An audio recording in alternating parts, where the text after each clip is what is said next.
ही हम में फिर भोगने को मिलता है।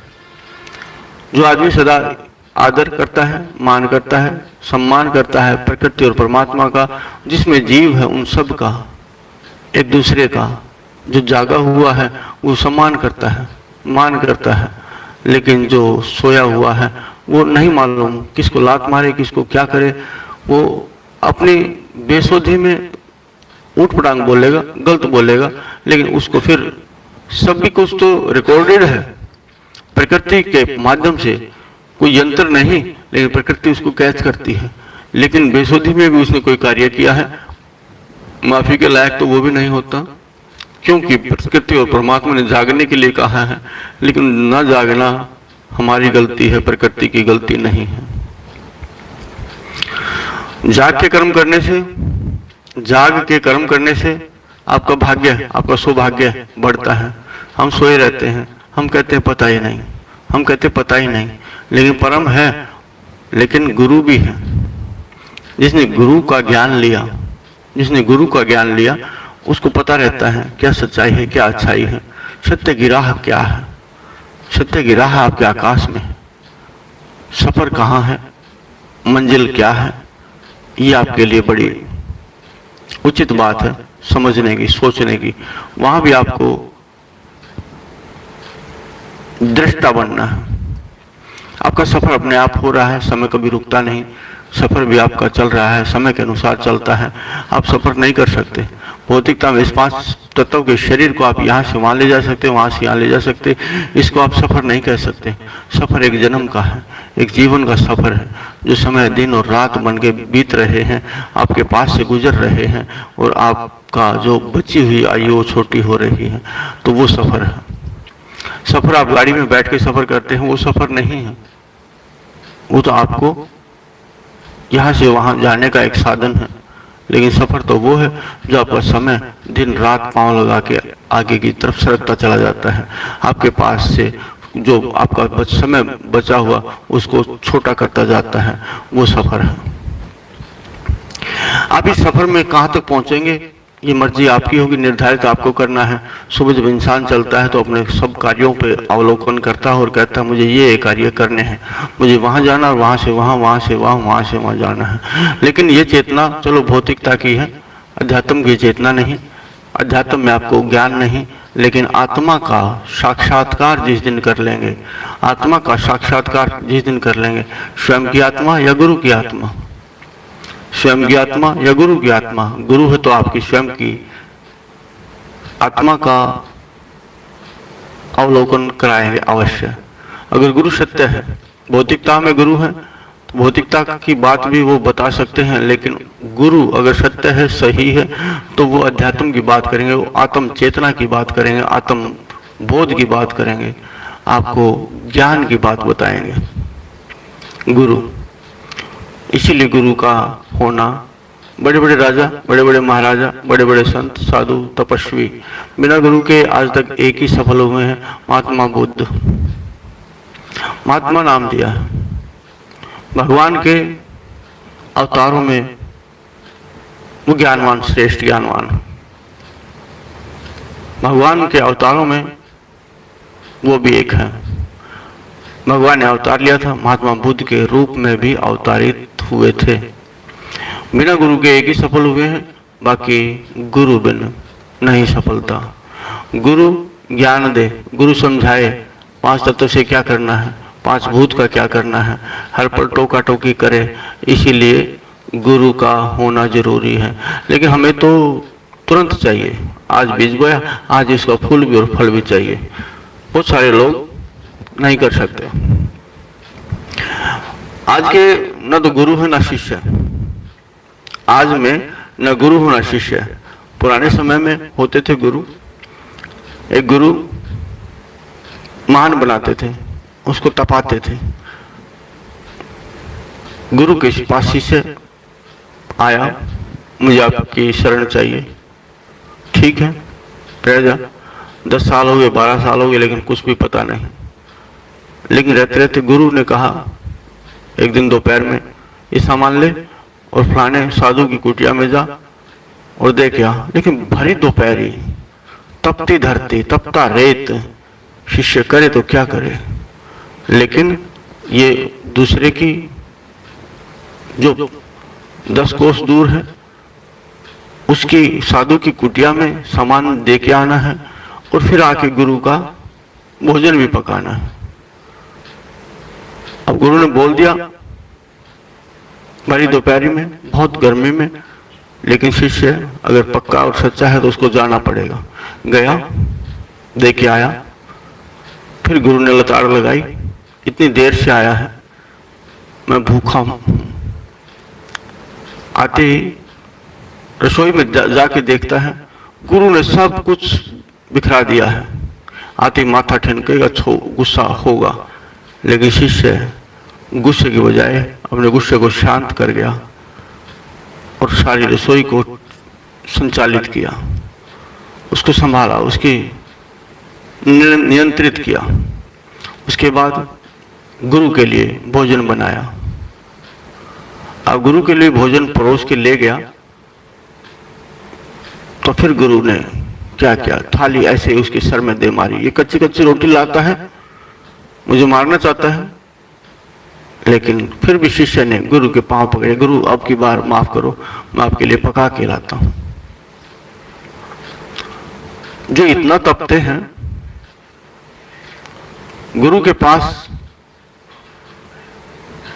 दोबारा वो अपना अच्छी रोटी और अपना भोजन सब्जी लेके आए। गुरु ने देखा अभी भी गुस्सा नहीं उठा। पहली बात तो तब भी गुस्सा नहीं हुआ जब वो बड़ी दोपहर में तपती रेत में वो नंगे पांव चल के 10 कोस गया और 10 कोस वापस आया, तब भी गुस्सा नहीं था। उसके बाद रसोई को मैंने बिखरा दिया, सब कुछ गिरा दिया। उसने आके उसको फिर भी संभाला, तब भी गुस्सा नहीं किया। मैंने उसको थाली इसके सर में दे मारी, उसका सर भी फूटा, खून भी निकले, तब भी उसने गुस्सा नहीं किया। तो ये अब सद गया है, तो ये सद गया है। उन्हीं सदे हुए संतों को आज दुनिया जानती है। लेकिन जिसने अपने जीवन की रूपरेखा बना ली ऐश अय्याश करने के लिए, अपनी गृहस्थी बसाने के लिए, अपनी गृहस्थी बनाने के लिए पूरा जन्म को उन्होंने सुख में बनाने की तैयारी की है। लेकिन साधु संत दादू दयाल जी एक ऐसे संत थे। एक मुस्लिम युवक शादी करने के लिए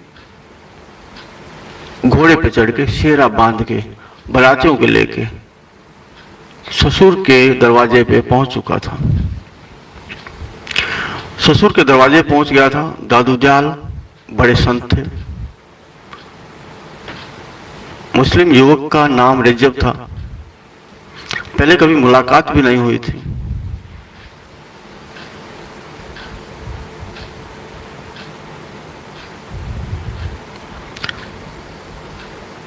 पहले कभी मुलाकात भी नहीं हुई थी दादू दयाल से, रिजब की। लेकिन दादू दयाल की नजरों में नजर पड़ी रिजब की।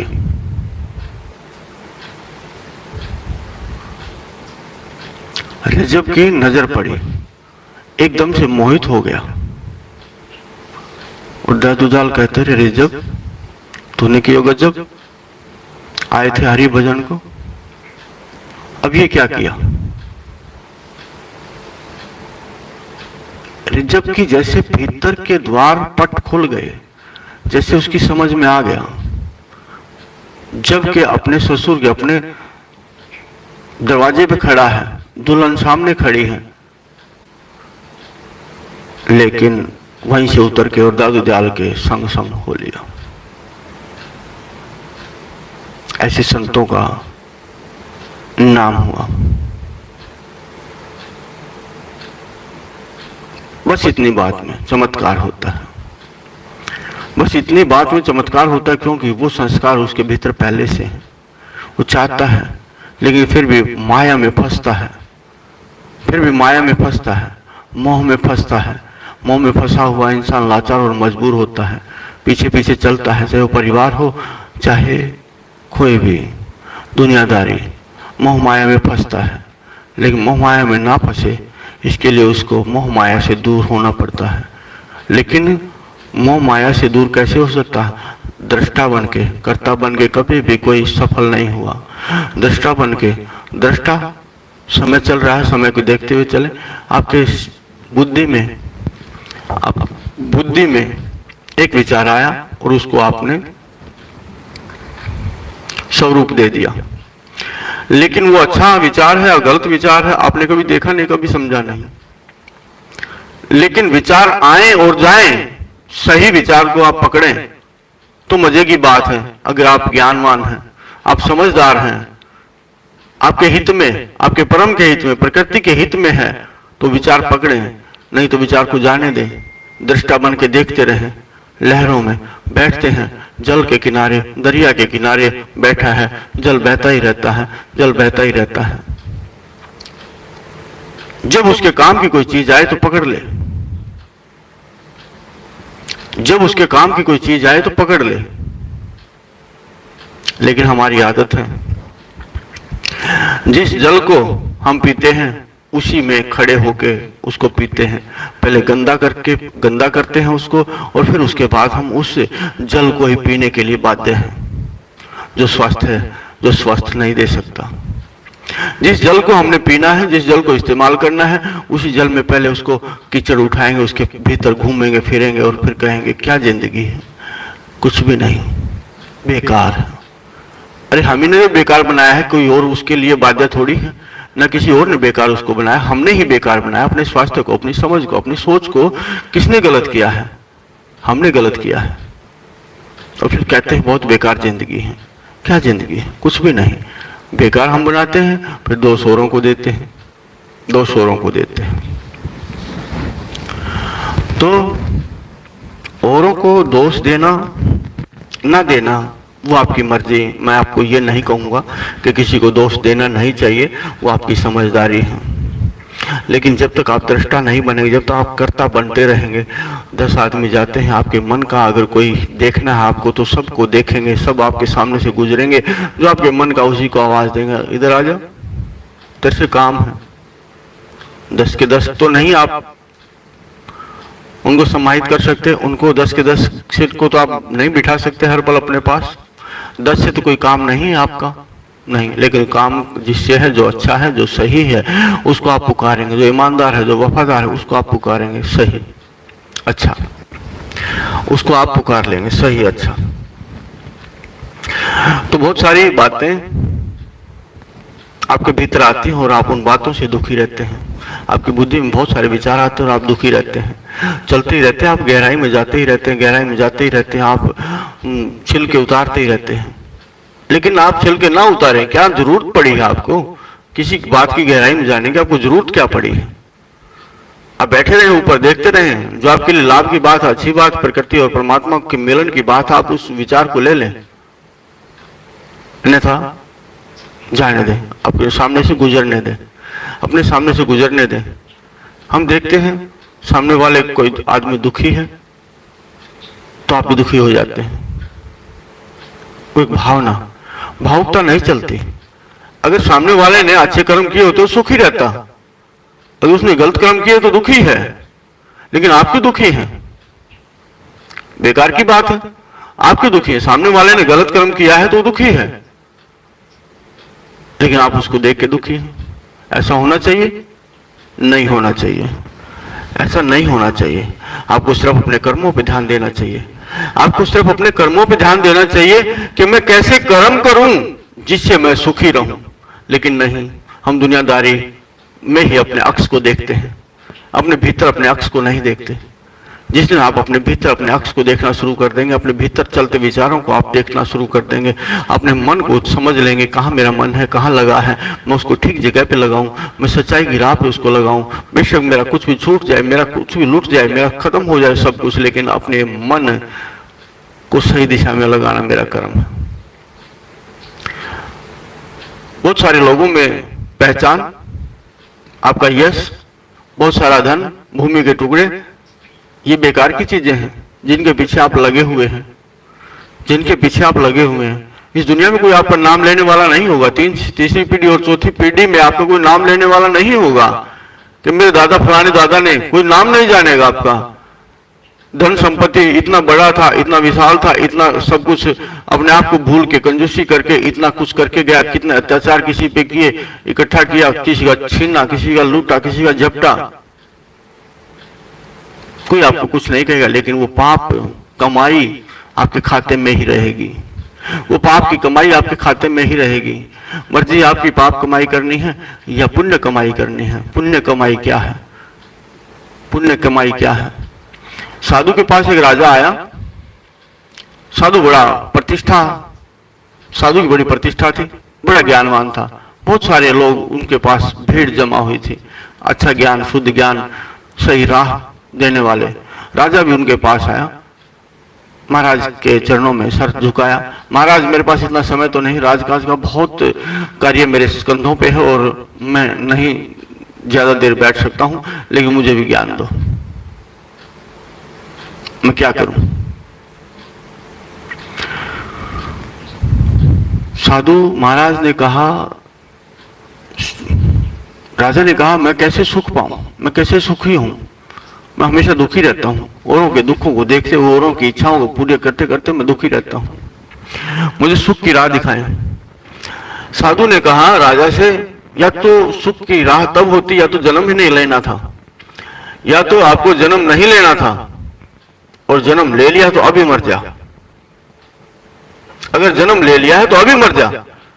राजा बड़ा हैरान हुआ, ये साधु कौन सी कैसी बातें करता है। राजा खड़ा हुआ, ये तो पागल है, मरने की बात बोलता है। मैं मर जाऊंगा तो मेरा राज्य कौन संभालेगा? मेरे इस प्रजा को कौन देखेगा? ये काम इतने चलते हैं, इनको कौन देखे, कौन संभालेगा? और राजा नाखुश होके वहां से उठ चला हुआ। लेकिन साधु का कथन भी सत्य था, ये तो जन्म ही नहीं लेना था और जन्म ले लिया तो अभी मर जा। मरने का मतलब ध्यान से कर, वो तेरा नहीं है, वो तेरा राज्य काज नहीं है। ध्यान को रख सामने और फिर कर्म कर। अपने ध्यान में, असली ध्यान में आ जा। कौन है तुम? स्वयं को जान ले। लेकिन राजा उसकी बातों को नहीं समझ पाया, और हम भी अक्सर नहीं समझ पाते अपनी बातों को। जो एक संतों की परिभाषा वो किसकी है? वो एक आत्मा की भाषा है। आत्मा कभी भी आपको गलत मार्ग पे ले जाके खुश नहीं है। आत्मा अपने एक ही राह पे चलती है, परमात्मा की चाहत में। लेकिन आत्मा को भटकाते हैं, आत्मा को दुखी करते हैं। मन और बुद्धि, आप उन्हीं तृष्णाओं और वासनाओं में घिरे रहते हैं। इच्छाओं को पूरा करने में, अपनी इच्छा पूरी करनी, परिवार की इच्छा पूरी करनी, करते करते आप क्या बन जाएंगे? स्वर्ण अक्षरों में आपका नाम नहीं होगा, आकाश में आपका नाम नहीं लिखा जाएगा, आकाश में आपका नाम नहीं लिखा जाएगा। अपने कर्म को सोच और समझ के करें। अपने स्वयं का अवलोकन करने के लिए आप बढ़े। कुछ हैं जिनके सिर का नरम भाग पहले से खुला हुआ है, थोड़ी सी साफ सफाई, थोड़ी सी उत्तेजना और बढ़ानी होगी। अपने गुरु का ध्यान धरें, अपने दोनों हाथ जोड़ लें, कमर सीधी कर लें, कंधे चौड़े कर लें। आप आकाश में बैठे, जहां आपका तीसरा नेत्र है, वहां से ऊपर आपका पूरा आकाश है। आपके भीतर बड़ा सुंदर आकाश है, इतना सुंदर आकाश है कि आप उसकी व्याख्या नहीं कर सकते। आपके शब्दों में उसकी सुंदरता कभी नहीं आ सकती। इतना सुंदर आकाश आपका है। आप खोज सकते हैं, मंजिल आप बना सकते हैं। आज तक आपने अपनी मंजिल नहीं बनाई होगी, लेकिन आज की मंजिल आप बना सकते हैं। 5 तत्वों के प्रति श्रद्धावान हो जाएं, भाव से भर लें। 5 तत्व पृथ्वी, धरती माँ, जननी माँ, शक्ति माँ के प्रति है माँ, मैं आपका आभारी हूँ। इस शरीर में कोई रोग दोष हो तो अपने भीतर संभालें। तो धरती, अग्नि, अग्निदेव से भी आप कह सकते हैं कि जितनी जरूरत हो उतना ही आप संभालें। जलदेव को कहें मेरे भीतर जितने समुद्र सारे शुद्ध रहें। आप उस पानी को जिसको आपने पीना है उसको ना छड़े, ना उसमें घूमे, ना उसमें कीचड़ उठाएं। कीचड़ उठते हैं और फिर कहते हैं जिंदगी बेकार है। जल देवता को भी कहें कि शुद्ध रहे, पवित्र रहे, ऐसा जतन करें। और आकाश तो आपका इतना सुंदर है कि साक्षात दूर से नजर आते हैं। कौन नजर आते हैं? महादेव जी, महादेव जी, महादेवी माँ, कार्तिकेय, गणेश भगवान और नंदी भी जैसे आपकी प्रतीक्षा में है। आपको अनुभव होगा, आपको वही आपकी मंजिल है, वहीं आपको पहुंचना है। आप एक पल में अभ्यास करके एक पल में भी वहां पहुंच सकते हैं और कुछ समय भी लगा सकते हैं, लेकिन आपका भीतर एक रोम रोम आपका प्रसन्न और खुशहाल होगा, रोम रोम और खुशहाल होगा कि हाँ, मुझे मंजिल मिल गई है, अब मैं अपने कार्य को पूरा कर ही लूंगा। उनके चरणों में जाके ही मेरी आसक्ति, उनके चरणों में ही मेरी आसक्ति रहे, वहीं जाके मैं अपनी विनती करूंगा। इतने दिन क्यों नहीं संभाला महादेव? मैं आपका पुत्र हूं, आपने क्यों नहीं संभाला?